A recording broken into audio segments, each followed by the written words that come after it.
Bom dia, senhoras e senhores, sejam muito bem-vindos aqui mais uma vez. Hoje nós vamos pensar um pouco sobre transtornos de ansiedade. Bom, você sabe que todo transtorno ele tem uma característica central ou ele tem uma característica essencial. E é isso que eu quero apresentar agora para vocês dentro da sessão transtornos de ansiedade. Bem, vamos lá. Os transtornos de ansiedade, nós temos uma lista bastante extensa e eles estão pensados partindo da idade, ou seja, do neurodesenvolvimento. Então, quando nós vamos estudar os transtornos de ansiedade, um ponto de partida interessante seria quais são aqueles que têm uma predisposição maior ou nós vamos encontrar mais comumente na infância. Então nós temos mutismo seletivo, por exemplo, seria uma delas, e nós temos também ansiedade de separação. São transtornos que vão aparecer em alguma medida na infância. Agora, quando eu quero já pensar nos transtornos de ansiedade que estão mais relacionados à adolescência, eu posso lembrar de transtorno de ansiedade social, também conhecido como fobia social. Bem, então nós já temos os transtornos de ansiedade que estão mais relacionados à infância, no neurodesenvolvimento. Nós temos um outro que está mais relacionado à adolescência e nós temos aqueles outros que são mais relacionados ou é mais comum na fase adulta, que seria os transtornos de ansiedade que chamamos de generalizada. Transtorno de ansiedade generalizada, conhecida também como TAG. TAG ele é muito comum porque a gente brinca com esse transtorno, a gente às vezes até de forma talvez até um pouco ruim, a gente acaba banalizando o termo e dizendo assim, essa é a minha TAG aqui trabalhando ao meu favor, ou é minha TAG, né, me maltratando e assim por diante. Bem, esse é um transtorno que ele é esperado ali por volta dos 30 anos de idade. E nós também temos outros transtornos que estão relacionados à fase adulta, que seria agorafobia, por exemplo, também seria mais específico da fase adulta. Professora, mas aí você já pontuou todos os transtornos de ansiedade? Não pontuei todos os transtornos de ansiedade. Aí eu pontuei só alguns, pensando nesse desenvolvimento ao longo da idade dos nossos pacientes. Por que isso é importante? Porque isso contribui para que a gente tenha uma compreensão melhor de diagnóstico diferencial.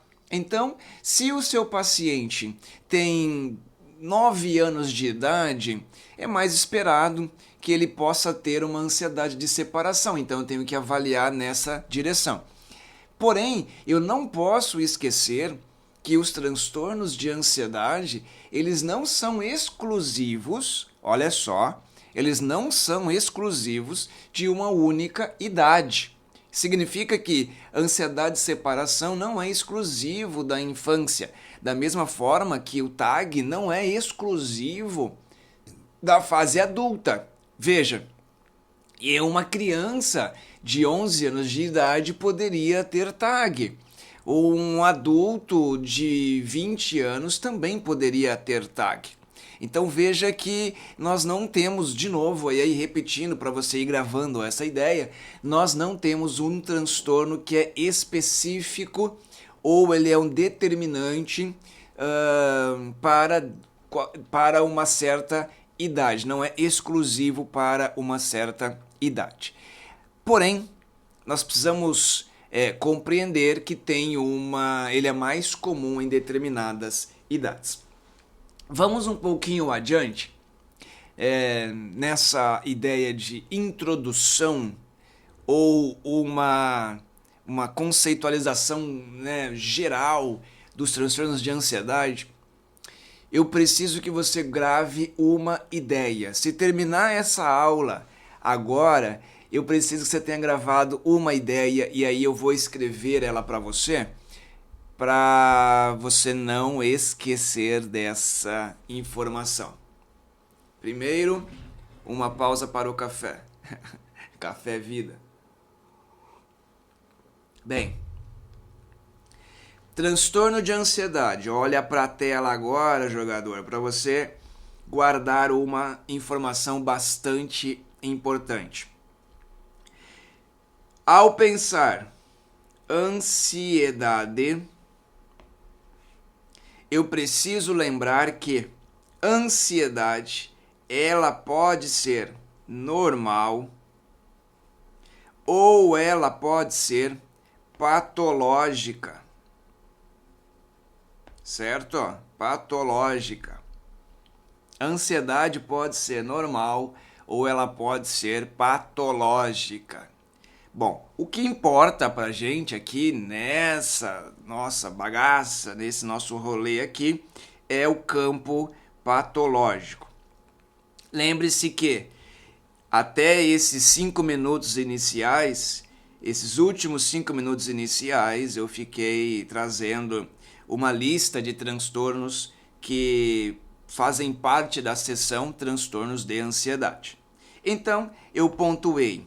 Pensando na idade, eu pontuei transtorno de separação, transtorno de ansiedade de separação. Pontuei um outro que foi mutismo seletivo. Ah, mas o que é mutismo seletivo, professor? Mutismo seletivo é precisar aguardar as próximas aulas que nós vamos conversar sobre cada transtorno desse daqui. Aí nós fomos para fobia social, e aqui nós chamamos hoje de ansiedade social. Ansiedade social. Nós também avançamos um pouquinho mais e lembramos da TAG, que seria o transtorno de ansiedade generalizada. Bem, aqui, deste lado, eu tenho menor idade para maior idade. Então, estou avançando de acordo com a idade. Outra informação mega ultra power importante, se acabar essa aula agora, você precisa ter isso em mente, que é a ideia de medo barra preocupação. Aqui nós temos a característica, essa é a característica central dos transtornos de ansiedade. Medo ou preocupação. Medo ou preocupação é a característica central dos transtornos de ansiedade. Isso aqui, essa informação, Zé, olha para a tela, ó. Essa informação, ela vai nos ajudar para construirmos o diagnóstico diferencial. O seu paciente está apresentando medo ou preocupação? Sim, professor, está apresentando. Então, ele tem grandes chances de ser um transtorno de ansiedade. Fica claro isso para você? Se o seu paciente está relatando medo ou preocupação, você já coloca um estado de alerta para quadros de ansiedade. De novo, medo ou preocupação nos ajuda a compreender o diagnóstico diferencial.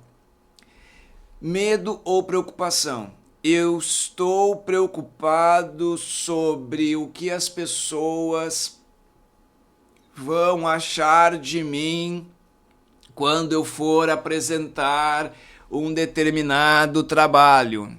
Se isso é o meu ponto principal, se esse é o meu alvo, então eu tenho uma relação direta com ansiedade.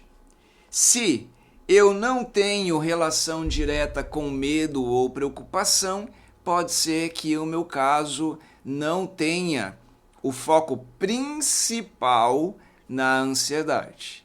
Talvez ele venha por trás, ele é coadjuvante, mas normalmente, em alguma medida, o nosso paciente vai apresentar alguma alteração no campo da ansiedade.